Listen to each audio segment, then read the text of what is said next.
Pickle. We got a special guest on today's episode. We're bringing in Mr. Quality at Bats, Steve Springer. Very excited to have Steve with us today. He's speaking next door at 180 Performance here in Leander, Texas. Thanks for joining us. I love it, buddy. Great to see you guys again. Obviously, Bobby, we have two special guests. Look who's here. Lux is here, dude. He's so focused on what's going on upstairs, but I'm shooting from my basement for the first time in a while. Clutch, I know you're focused on what's going on upstairs, but can you give me a high five? He doesn't want a high five. He's so locked in with what's going on upstairs. No, yeah, Real he quick, hears both upstairs, so it's over. real quick, favorite memorabilia behind you? Lineup card from my first hit. Francisco Lindor, best locker mate ever. He signed it, best locker mate ever. And I think that's it. I don't know if you can see the watch for that one. American League Player of the Week is right there. And then, that's a Colabello Coke bottle, and the glasses. They're all awesome. It's all awesome. My favorite is the goggles, playoff goggles. Yeah. Those were for all three celebrations that we had. So that's good. All right, let's jump right into topics. I'll lead off. 2 Game 7s, back-to-back nights. Astros almost came back from a 3-0 deficit. Dodgers did come back from a 3-1 deficit, first time that's ever happened in the National League. Randy Arozarena is still the best hitter on the planet at the current time. Mookie Betts, the American Arozarena to the Cuban Betts. Mookie Betts, just Mookie Betts. He is making plays, jumping into walls, just unbelievable. Chris, what do you got on Game 7s? First of all, Randy Arozarena Real Deal is that we're renaming him. Arozarena Real Deal. Bad vertical bat angle. We'll talk about that later, but man, can he hit? Mookie's the man. Like, he's just incredible. That guy does something to help you win every day. It's probably a good reason to pay somebody $300 billion. Bad idea for the Red Sox to let him go somewhere else. But yeah, it was cool to have Game 7s.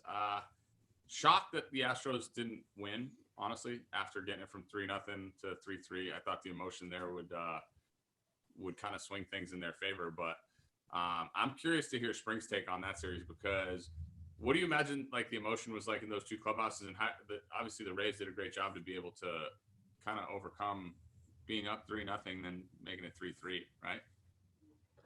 Yeah, I mean, it was a great series. I mean, the best teams were playing, I believe. Tampa's really, really good. I mean, if they're beating up on the Yankees, Red Sox, Blue Jays were tough this year. I mean, they have a great team. They've been there before. I thought I would have put money on the Astros in Game 7. They have a great team. I was sort of pulling for Dusty Baker. I know not a lot of people were pulling for the Astros, but Dusty's class act, man. Dusty's old school. He's a baseball guy. He's a gut guy, and I love the fact that analytics doesn't take away his gut. And so I was sort of pulling for them, but this is gonna be a great World Series. Yeah, I'm with you on the Dusty Baker thing. I've heard nothing but awesome stuff about Dusty, and then obviously, like, it was weird to see them go from kind of in the public eye to go from like a villain role to embracing it. I thought Carlos Correa really stepped up to the plate, just in more ways than one. They talked a lot about his leadership qualities and stuff like that, along with the way he performed. And yeah, I'm sure most of America is happy that they lost. But poetic justice would have been Dodgers Astros, but the Rays weren't having it. Huh? They were just like, nah, we're not letting you do this. Randy Arozarena Real Deal didn't let him do it. I think they had Charlie Morton like mowed right in Game 7. He just dealt. Charlie Morton pitched amazingly well. He's done that before. I have a question for Steve. Poor little Altuve struggle bus. Oof.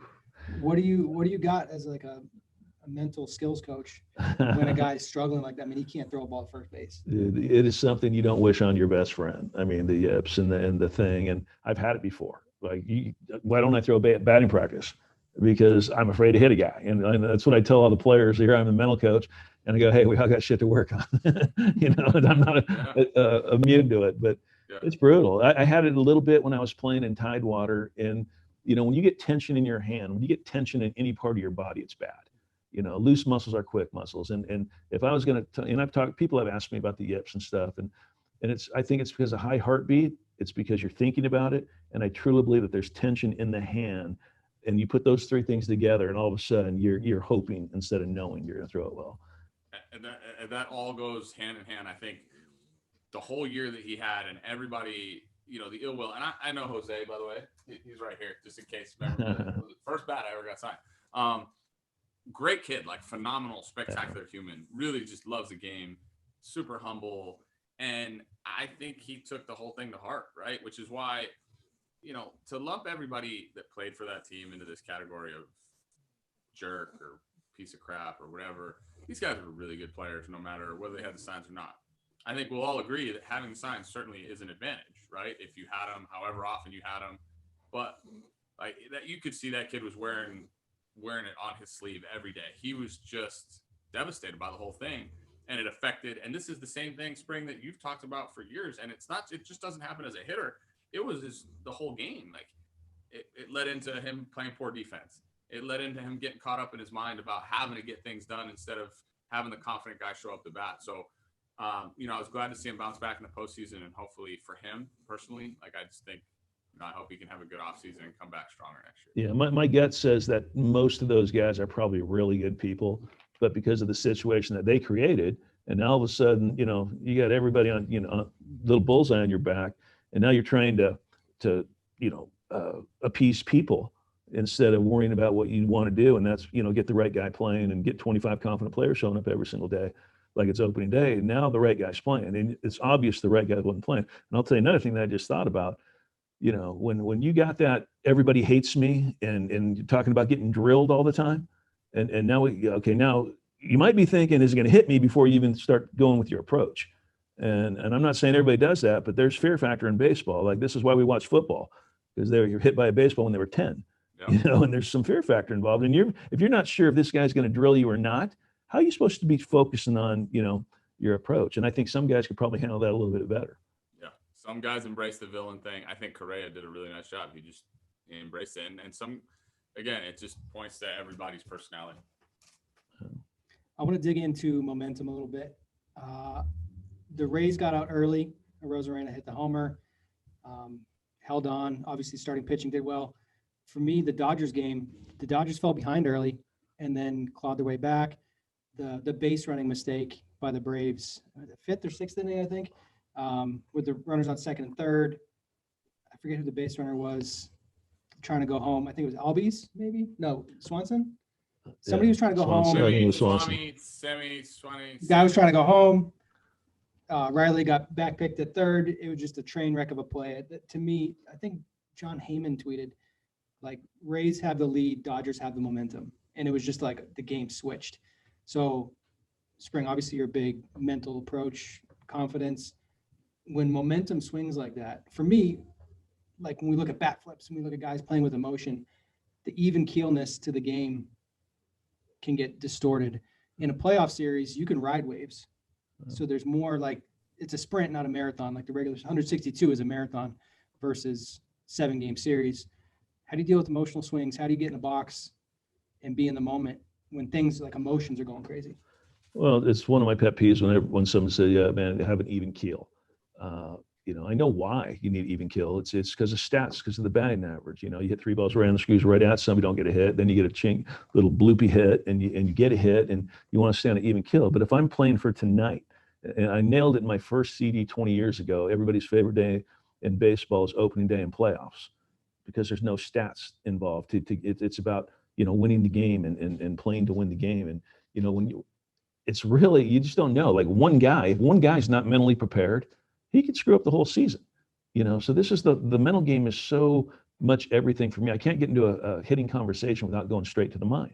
And I know mechanics are important, but you're talking to a guy that bailed, lunged, and had a bad eye, but I felt like it hit because I was a better competitor than I was a player. And when you start thinking like that, momentum, I agree with you, man. When you're, think that you should have had 2 runs and now you have 0, and you're facing a team that powerful like the Dodgers that like just sniff a little bit of hope, it could be a game changer. Chris, I know you talk about playoff baseball all the time. That's like your favorite time of year. Yeah, I think, as a player, the really cool part is, and I think the reason why I was able to do well in the playoffs is because everything that Spring talked about that's the attitude I have in the playoffs, because your stats really don't matter. It's probably the first time in your career your stats don't matter, right? Like, you can hit a homer in Game 7 and be 0 for the series, and that's the only thing anybody's ever going to remember. It's not on the back of your bubble gum card. doesn't get on, nobody's following your postseason stats. So like that part was so freeing to me. But to the point of like the momentum swings in the game, it takes one guy to stop it. And usually the guy that can is the guy on the mound, right? So the guy on the mound can stop all the momentum. Like, so that's why to me, momentum, it is a thing and it isn't. Like if the pitcher has the ability to command his own emotions and throw the ball over, which I think is very much what Charlie Morton did for the Rays. He just said, I'm not letting them beat me. They had all the momentum, but I'm just not letting them win. And then it takes one mishap on the other side. Like momentum in baseball is weird because it's not like the energy from the last play goes into the next play and into the next play. It really comes down to individuals being able to control their emotions and individuals being able to say, hey, I'm going to slow things down here for the team. And obviously it really, a lot of it depends on the guy on the mound. So, I don't know.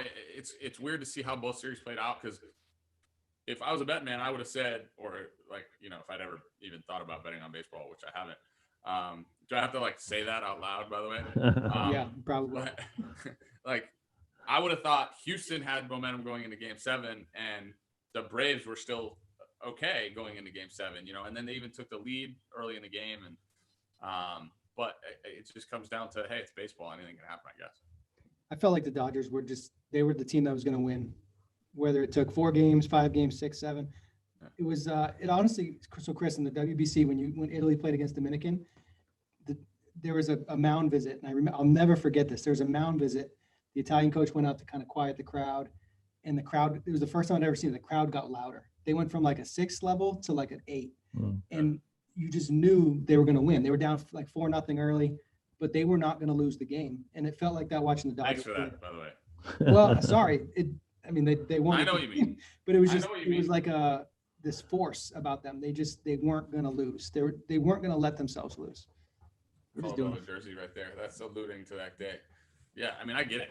Trust me, I felt this. I went in the clubhouse. There were like 12,000 fans at Marlins Park, and it felt like it was 86,000. But I mean, you can feel it when teams just decide they're not going to lose. It's a pretty powerful thing because then every guy kind of relies on each other. You just figure out what you need to do to win. The Dodgers decided they were going to win, and they did. I'll tell you another little momentum changer in that game was something that you never see during the regular season, is a guy trying to beat the shift.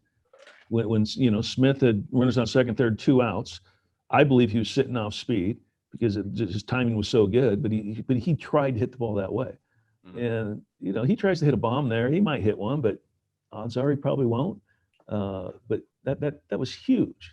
2-out knocks are just gold, especially with ribbies. And they're back. But they don't count in stats, though, do they? RBIs.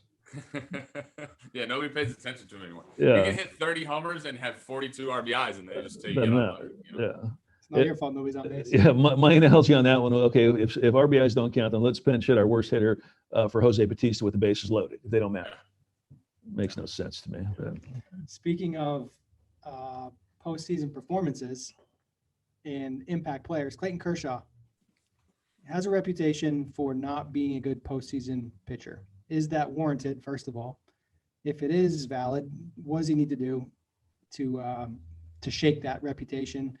He was scratched. He had back stiffness one game. Does he need to pitch well in the postseason? Does he need to get the ring to establish himself as one of the best pitchers of his generation, if not all time? And have we seen too many sad Kershaw? There's a meme. It said, like, it's October when Kershaw's sitting in the dugout sad, his head down. I'm going to just say my piece about this, and then I'm done. I want to hear what Spring has to say, but this is like the same thing that Price went through, but probably just a little bit bigger sample size. And this is the way I'm going to put it to you. If Clayton Kershaw thinks he needs to pitch well to establish himself as one of the greatest pitchers of all time, then he needs to pitch well to do that. If he doesn't think that and he's fine, like, he's good. Like, what everybody else thinks shouldn't matter at all. Like, because at the end of the day, it's just some jargon that's going back and forth. Like, Clayton Kershaw is really good, has been really good, will be remembered as really good for a long, long time. So the whole thing is it really for him should be about self-fulfillment. It shouldn't be about what this guy thinks or Johnny's meme in Texas or Iowa or whatever, because Clayton Kershaw is really good, and that's it. And David Price went through a lot of the same thing. And I think when David finally was like, I don't care anymore what you guys think, that's when he started dealing and was probably the MVP of the playoffs for the Red Sox the year they won the World Series 18. So I think most people would tell you that they like Kershaw as a human. Most guys that play with him love him, and they would all love for that to happen. I think now the onus is on Clayton to just go, yeah, I don't care anymore, and I think he'll be just fine. That's a great place to pitch when you don't care anymore, because sometimes we care too much. And, if he's thinking that he's going to have to be perfect to get this to go away, it's not going to go away. You need to put sometimes. Have you ever played so bad, Chris? You said, I don't even care anymore. And then you start hitting, and then you start hitting, you start caring again. It's like a vicious cycle, right? And you're dead on that Clayton Kershaw might be one of the top 1% of human beings, not only in baseball, in the world, with what he does with charities and giving back. And, I also believe that sometimes he takes a bad rap because he'll pitch a decent game, but he'll give up, a 2-run bomb in the 7th. But if his team scored 6, he pitched great. Yeah. But they don't score any, and it looks like he's to blame. So there's just so many different things to think about. If I was going to talk to Clayton, I would definitely tell him what you just said, dude. Just go out and compete. I give you permission not to be perfect. Perfect's a bad word. How do you get labeled a great player when it's all said and done? You don't be perfect every day. You try to be good every day, and at the end of your career, you were a great player. But perfect's a bad word. That's absolutely right. You hit your spot on. You hit it on the head. For him, he just go out and play, man. Just go play. Whatever happens, happens. And that's something that as a player sometimes it gets really hard. We put that onus on yourself. And to your point, Jason Grilli said this to me one time, and right after the 13 WBC, he said, you become most dangerous as a player when you're on the bottom rung of the ladder, right? You got this ladder that you're climbing, your whole career is up and down. And when you're in the middle, there's still somewhere to fall. When you're at the top, there's a long way to fall, right? Mm-hmm. When you're at that last rung and there ain't nowhere else to fall, like, what's the worst thing that happens? I go 0 for 4 with 4 strikeouts. Like, I did that yesterday and the day before. So, like, you just go whatever. And then all of a sudden, whack, wow, like, that's a great it's analogy. crazy how the holes in the field open up when you're not looking for them. Like, there's way more space in the field when you're not trying to find a hit. But when you're looking for a hit, it feels like there's 25 guys out there they're catching everything. You know what I mean? Mm-hmm. So, like, the ability to show up and be carefree and people talk about it all the time. They're like, oh, we'll do this. But what happens when there's things going on in there that you don't even know where they're coming from? So how do you control them? So that's, as an individual, I think it's number one, really important to seek for help. Have somebody to rely on that you can talk to. And obviously you were that for me a lot in my career. We've talked a lot, even throughout that season. Whenever I'd see you, I made it a point to come see you, to introduce myself before you knew who I was. And then things just happened to work out. They were the same organization. And I ended up having the better year of my career. And I had your recording on my phone anytime I needed to double back and just slow down. But everybody needs to have that thing that, like, allows them to go, I'm playing a game. Like, none of the other stuff around it matters. Like, it's just a game. Like, go play. And it's really hard because all those variables and other things are huge, Well, and you would think he would have that guy. I'm sure the Dodgers have sports psychologists and whatever, but that's the one thing that I love about what I do is I did it, I touched it, I felt it. I know what it's like to go 1 for 20. I know what it's like to go 10 for 20. You're not going to trick me with the question. I believe one of my favorite lines is we give ourselves too much credit to remember what we're taught. And this is why I made the audio with you. I don't live with you. So if I'm going to help you and you need something on audio to go back to when we go 0 for 4. Because like I said earlier, there's something about going 0 for 4 where we lose our memory. It's in our DNA. Yeah. And when I had the tape with Tommy McCraw, that's how I invented my whole business. This guy was nice enough to spend 20 minutes with me talking about me, and it changed my life. For 7 years, if I was in my car, I was listening to it. And I don't know, man, there has to be something to where, these sports psychologists, and I'm sure there's so many good ones out there, that you got to come back to today and stop letting yesterday beat you up today. And right now he's letting the last 5 postseasons beat him up today. But yet I got a new game, new pitcher, new hero today. And you like your abilities and your abilities aren't showing up. It's not your abilities problem. It's usually what you're thinking, which makes you feel. Now, okay, now I feel like crap because I'm basing my success on 5 years ago. It's a tough place to be. I'm telling you, one of the biggest mistakes the Dodgers made, in my opinion, 2 years ago when they lost the World Series, their 2 hottest hitters for the last 2 weeks of the season was Jock Peterson and Muncy. And they're on the bench because stats said they didn't do well against this guy in a year. Well, how do I know what this guy's feeling today? What's his approach today, right? Can he hit a fastball? Okay, sit on a fastball. I get it a little bit, but the human emotion is it could either help you, it could hurt you. So important. I personally want to see Clayton go out and just dominate. Oh, me too. Just be in the moment. Me too. Just rip curveballs. I know his velocity is a little bit more up. I've gone a little, just to give a little counterpoint. Guys like Price, Kershaw, sometimes I think about like a playoff atmosphere versus regular season atmosphere, where guys are grinding just a little bit more. They're going to put a little more premium on putting balls in play, and how much that has an effect on performance. And you're playing against the best teams And the best and the teams. best hitters because they're there. You Yep. know, there's not a lot of weak outs in that lineup. Yeah, I think. Go ahead. You want to see them. You want to see the best players perform on the biggest stages. I think that's part of the criteria for being one of the best of your era. And you know, we'll see what happens. I want to see him do well. It just comes down. Can he slow it down enough to just say, you know? And the hard part is the opportunities are so few and far between, right? Like the postseason this year doesn't happen until the postseason next year, so it's even worse. Like it's not like, hey, it's 1 out of every 5 starts, but like you gotta wait till, you know, first you gotta get back there and get the opportunity to do it, and then you know you gotta go. Hey, dog number 2 just came into the picture. This is Bolt. Look, say hi, Bolt. We have any predictions? World Series predictions? Bolt, you got a World Series prediction? No, he doesn't have one. I'm going to go with the Dodgers like I did before. I got every series wrong except the Dodgers because I picked all the teams. All my picks were the teams that I wanted to win, I guess. So I literally got the Yankees wrong. I got the Marlins wrong. And I got, what was the other one? Oakland. The A's. I got them all wrong. But I did say I had the Dodgers winning the World Series because that was the only like intelligent pick that I made the whole time. Does that mean we should bet on Tampa? You got them wrong. You know what? I really don't care who wins. I'd like to see the Dodgers win because, you know, my boy AJ Pollock's on that team, and he's a player that I've talked to since college, you know, weekly, and he's just same like Kershaw, just a better person than a player. You know, I hope he has a big series. You know, but basically I'm pulling for him, and then, you know, whoever wins. You guys are first team all AJ Pollock. I'm first team all Danny Lehman. So Danny Lehman was my teammate in 2012. He's now the strategy coordinator, or I read it last night. His game planning coach. He's the game planning coach. I didn't even know that was a thing. But Danny was with them 2 years ago. Danny, great. First team all great hair. Danny Lehman. Second team all good catcher. No, first team all good catcher. Not so much with the stick over in New Britain. Not such a great hitter, but great teammate, great dude. So I'm on the Danny Lehman train. Yeah, and I just think the Dodgers, it's time. Like let's get it out of the way so you want, you know, and then people don't It'll be a good series. You know, and they're talking about, is it the same because there's only 60 games? I'm almost thinking it's harder to do what they did, to be confined to a hotel room and you know, not getting to go out anywhere, and, you know, everybody's playing by the same rules and not playing in front of fans. And I remember somebody said, do you think the baseball players really care about the fans being there? And I go, I believe they do, but I don't believe that it affects them as much as people think, because baseball players wired different, bro. You put us on a ping pong table, we're going to compete. You know, you're talking about spring training with nobody there, but you know something's on the line. You're competing whether there's 50,000 people or your parents in the stands, and that's it. Absolutely. Because it's in our DNA on the compete thing. Yeah.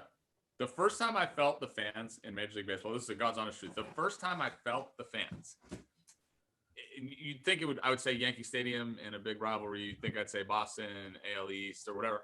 The first time I felt the fans was in Game 2 of the division series, and I hit the double off Hamels, and I was trying to pump us up. We lost Game 1. We kind of slow start to Game 2. And I remember like going like this to the dugout, and then I turned and I looked behind home plate and I went like that again. And then I noticed the crowd changed levels, and it was loud. Like it went to a different level. That was the first time I ever noticed a crowd in the major leagues. Like before that, you'd think like whether it's 30,000, 20,000, 40,000, you just know there's fans there, but it doesn't really like impact you. But that was a little bit different. So yes, I'm in full agreement with you about that. I get a good story. Like I finally got called to the big leagues with the Mets after 10 years, right? Dwight Gooden's like, what took so long? I'm like, they didn't want to rush me like they rushed you, bro. and I go out of the dugout to take my first BP, and there's some New York fan there. Yo, Springer, you're the best, man. What took so long? He's like, hey, give me a ball. Oh, F you, you suck. When I kept walking away. I'm like, okay. That's awesome. Good All right, stuff. last topic. Vertical bat angle. Steve, do you know what vertical bat angle I is? do not know this. You guys tell me. So this is a fairly new metric. Zepp was producing it originally with the bat sensor. Their data wasn't all that consistent. Blast motion captures it now. Vertical bat angle is just the angle of the bat as it's coming through the zone. Yeah. So there was some talk on Twitter about Randy Arroz, a real deal, Thank you for You're saying his welcome. name right. about how his vertical bat angle is in the bottom fourth quartile of VBA. So basically his success is fluky. I had some discussion with the person who produced the stat, and I said, well, Hank Aaron had probably the flattest swing of all time. So what are we talking about? Hank Aaron's pretty good. And he's like, yeah, Ted Williams had a pretty flat swing too. And I wasn't going to go there because Ted Williams had Hank Aaron, his back elbow, his shoulder move, like his back elbow gets so far down, which is a bat flattening move, that his bat was flatter through the zone. Mike Schmidt, crazy flat bat. Some really, really good hitters. To me, vertical bat angle is completely adjustable. It should be adjustable. I think Arozarena has too much arm action at times, which is going to give him some trouble. But he's still a really good hitter. He's completely locked in right now. So it's just funny to me because I don't know how the conversation for me is more around the statement was made that we can't study hitters from past generations because it's not valid anymore. Yeah, the whole I think that's argument, absolutely But crazy. yet they did it. no, Yeah. the whole argument was you shouldn't teach the way we teach mechanics has to shift by generation, and like basically insinuating that I wouldn't teach what Hank Aaron does in today's day and age. And I was like, and then I got a text from my buddy, and I want to send this and overlay it, and he said, Hank Aaron's sitting at home so pissed off right now that guys weren't throwing more four-seam spin fastballs in his generation because he would have finished his career with 1,000 instead of 755. Like, and like the whole premise behind the whole voluptuous baseball acumen. That's what I'm going to call it. Is that a good acronym? Yeah, that was good. That was good. Very broad arm stroke. Can I change it? You know what drives me crazy? I just need to rant real quick. Yeah. One of the biggest arguments for vertical bat angle is that it means you pop up less. So when your bat's coming through the zone flat, the ball can hit the top of the bat and go off. So when they say they get the bat more vertical, that it goes sideways and you'll foul more balls off. And my thing is, you either square it up or you don't. Ready? You either square it up or you don't. I'm talking so they won't see you right now. You talk. No, let me talk. This is how they want me to swing. Solid. Ready? I'll do it again. I'll do another demo. Because if I side spin it, it's still a line drive. That's the argument. Did you know that? I remember I was talking to Mark Trumbo once, and I said, dude, because I believe that the high fastball was my furthest bombs. And I told Mark, I said, when you're sitting fastball, look for it up in the zone, chest high, because it's going to be easier to look there and adjust to the knee high rather than look for the knee high and then he elevates you more underneath it. And he's like, really? You're holding that back after 7 years? And he hits 48 bombs hunting the high fastball, right? And taking and looking for it and not if. I think too many hitters, they think if it's a strike or if it's a breaking ball, and it's too late. These guys are throwing 97 miles an hour now. In your mind, the approach for me is so important. And because I don't care how good your mechanics are, and I don't care how confident you are. If your approach sucks, you're going to lose your confidence. Your mechanics are going to break down. We always used to talk about this when we first started talking about the mechanical stuff. The approach and the mechanics go hand in hand. And the argument from the great thing about this conversation for me is that you were my mental guy and he was my mechanics guy. And like I would put Rich Gedman in the same side as you, Spring, in the conversation. So I was fortunate enough to learn the approach side, to learn the mental side first. And then somebody just gave me the mechanics after. Like Kevin Pillar used the analogy. It's like, if you're a dueler, right? You're the guy that walks 10 paces, like turns around and shoots. He goes, you could be the best dueler in the world, right? You're the best dueler in the world. If you don't have a gun in your hand, if you just have a knife, like you can still win because you dodge the bullets and stuff, but like it's going to be hard to be really good. So then when you apply the mechanics to all the concepts of being a good dueler, the ability to turn and shoot, to aim, to breathe, to slow your heart rate down, you need all those things before somebody gives you the gun. And so they kind of both go hand in hand to me, but you definitely need the mindset first. You need to be able to understand that, like, if you can have the best swing in the world and you can still suck. And what are you going to do when you suck? People don't understand how to compete when they suck. And the name of the game is how to be good when you suck. Carl Yastrzemski, I'm going to have 100 good ones. I'm going to have 100 bad ones. The other 300 are going to define me.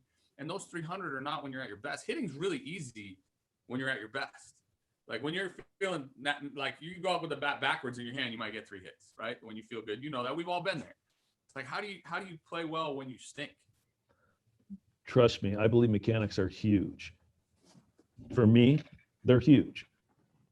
But they're in the 3-hole for me. Yeah, the approach, build the mechanics. It's about. I used to think it was about the mind, the approach, and mechanics in that order. I've changed it. It's about the approach, the mind, and mechanics. If I would have had great mechanics with a great mind, I would have been a way better player. But like I said, I bailed, I lunged, I had a bad eye, and I swung at everything. I walked like 20 times a year in 500 at bats. I was like Jose Springer. I mean, I was swinging. You know, is that politically correct? Probably not. No. We call you. You know what I mean? I was like, okay, Vladimir Yeah. Springer. Okay. Yeah. You're hack. Like Dude, I was up there. I was up there to swing, man. That first pitch might be the best pitch you're going to get. Yeah. And if you can't drive it, don't swing. You can't get no knocks if you don't swing. Dude, you could look away and hit in. You cannot look in and hit away. You want to talk some approach? I can't tell you how many 2-0 ground balls I beat to the ground shortstop trying to pull an outside pitch instead of using, the whole field. Oh, back to VBA. The hell is a very Bush association? All Come right. on, man. That's enough. That's enough VBA. Yeah. In summary, VBA is adjustable. It should, with our forthcoming assessment that will be coming out. VBA is a number that changes based on the drill you're doing.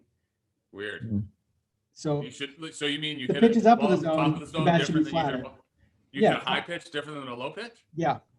Ah. So most of the stats you see on this, it takes a look at the average. Doesn't look at contact point. Right. Doesn't consider contact depth. It just says, hey, your average VBA is this. Your standard deviation of launch angle is this. Your tightness of launch angle is. It's like, who cares? If you barrel it up, you're going to have success. Spring, Don't Spring, barrel. you think Pollock and Goldschmidt were thinking about their standard deviation of anything when they were in the box this year? If they were, You think you were going, hey man, I need a better standard deviation of my launch angle during acumen of puncture? probably not. All right, let's jump into post show. One of Steve's biggest messages is hit ball hard, you win. I've got some numbers here. I got some data. All right. I wanna see So in 2020, Patrick, I'll get you screenshots for this. 2020, across all of Major League Baseball, this is I'll make this bigger. So 16.5% of balls were hit soft, 50% of balls were hit medium, and 33.3% of balls were hit hard across all of Major League Baseball. it. What's hard? Consider what's the exit velocity for hard? I don't know what the exact number is, but we're just going to trust the All right. numbers. So we're going to just do a quick update based on team. Top team for exit velocity, for hardness, 42% of the time, the Dodgers hit the ball hard, followed by the Padres. Third was Atlanta. Texas Rangers, 35%. Didn't have a great offensive year. Tampa Bay Rays were 6th. So we've got some of the top teams in the league hitting the ball the hardest. And then just as a breakdown. And most of them are in the playoffs. Most in the playoffs. And then in terms of players that hit the ball the hardest, league leader in hard hit balls was Fernando Tatis Jr. at 54.9% hard hit balls. Only hit 7.9% of his balls soft. Corey Seager was second, Acuna third, Teoscar Hernandez was fourth, Sano, who was basically a human cheat code, was fifth, Will Myers, Ozuna, Betts, Christian Walker, Eloy Jimenez, Patrick, you love that one.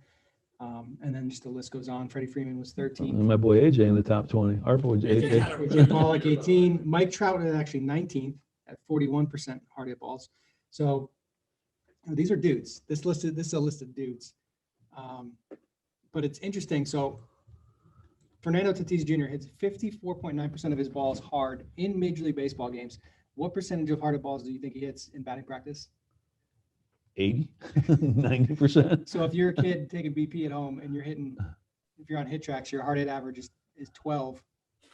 Probably you gotta do better than that. So Hey, these are the best hitters against the best pitching in the world, still hitting the ball hard 50% of the time. hey, 12. That ain't it.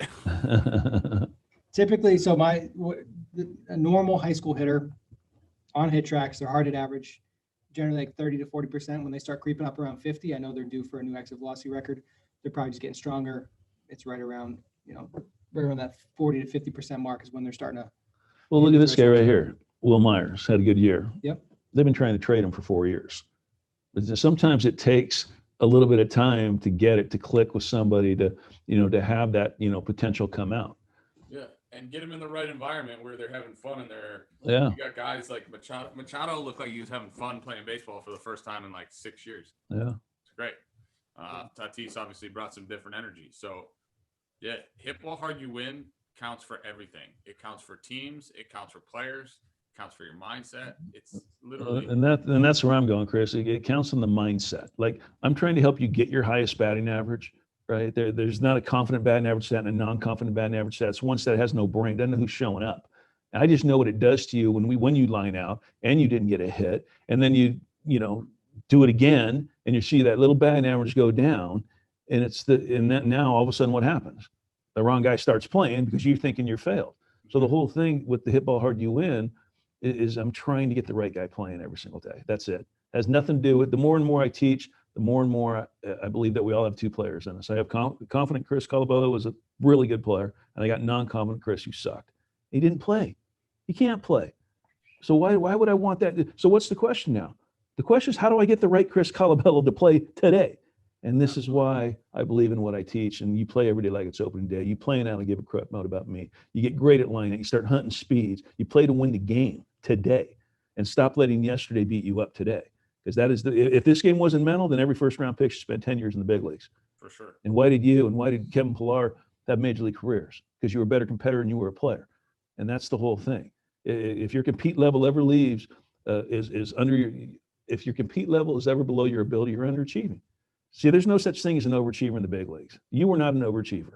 I was not an overachiever. Kevin Pillar's not an overachiever. We're really, really good players. But you know how many underachievers there are in this game? Guys that can't get out of A ball that should have been stars. Yeah. It's not because of their exit velocity. It's because they never figured out how to friggin' play the game the right way mentally. Yeah. And when you start really buying into what that means, if you like your abilities and your abilities aren't showing up, it's not your abilities problem. So, yeah. So right. That's what you need to build a team around. 25 guys that could do that every day. You'll have some fun. I'll tell you that one. And it's easier said than done, but it can be done. Like when Tony LaCava hired me with the Blue Jays, he said, Spring, if you help one guy, you're worth your money. I said, Tony, if I don't help 100, fire me. I'm not teaching get your hands here, get your feet here. I'm teaching how do I become a better competitor and I'm a player when I'm not getting hits? Because that's going to dictate how far you play. When I get my knocks, bro, everything's good. How about when you're in that 1 for 20? And if you don't go 1 for 20 times, you didn't play long enough. That's a 4 or 5 game series in pro baseball. Mm-hmm. He's like, oh, you're right. He said, you go to AAA if you want to, go to AA, get your butt down there with the 17, 18-year-old kids and think big picture, think oven, not microwave. See, too many people want to be Mike Trout. Mike Trout's a freak, bro. It's okay to be a 25, 26, 27. How old were you when you got to the big leagues? 28. No, yeah. 29. Yeah, me too. It was worth it, right? All the stuff that we went through, it was worth it. Look at this wall of crap that I got. Oh, bro, I wish I would have collected stuff. You got a wall full of crap because of it, But everybody, dude, I'll get a 12-year-old. No, a dad of a 10-year-old will shoot me a text. He said, oh, my son's got no mental game. I'm like, bro, he's got no physical game. He's 10. He can't do 10 push-ups. Yeah. I said, Vanderbilt's not panicking when he has a bad week and he's 100 pounds away from his man body, but get you ready for him to quit at 13 because of the pressure that's put on him by the one who loves him the most. Us parents and Johnny Testosterone Coach yelling at my 10-year-old. That's why kids quit. You're right. And the dad's just like, oh, sorry. Yeah, my bad. That's good stuff. All right. Spring, where can people find you? QualityAtBats.com, Bobby. Thank you. QualityAtBats.com. Yeah, you get my bundle. It's the best deal. It's the price of a half a hitting lesson. It's coupon code springtime. You get everything I made for like $56, and it's money back guarantee. I have my CD, DVD, my new CD Q15. I call them CD audio file. I wrote my book, Springtime. People are liking that. It's just sort of the baseball version of Rudy. And yeah. It's a message you can't get enough. You hear it once, you hear it 1,000 times. It's valuable every time. Thank you. It'll make a difference. It'll make an impact on your day. Some really good stuff. Thanks for joining Hell us. Yeah. Well, yeah. Hell yeah. Hodge twins. Yeah, I just wish I was down there with y'all. Man, sad now. You just said y'all more times than I've said since I've been here. I can't get myself to say it. All right. You should move here. I'd move here. My wife won't. A lot of people from California. Some would argue that that's better if you move somewhere. Your wife I wasn't going to go there. It's not me. I have a grandson right now, so I don't think we're leaving anywhere. Yeah, I hear you. Hey. Great to see you, buddy. You too. We out. Pickle done. Pickle out.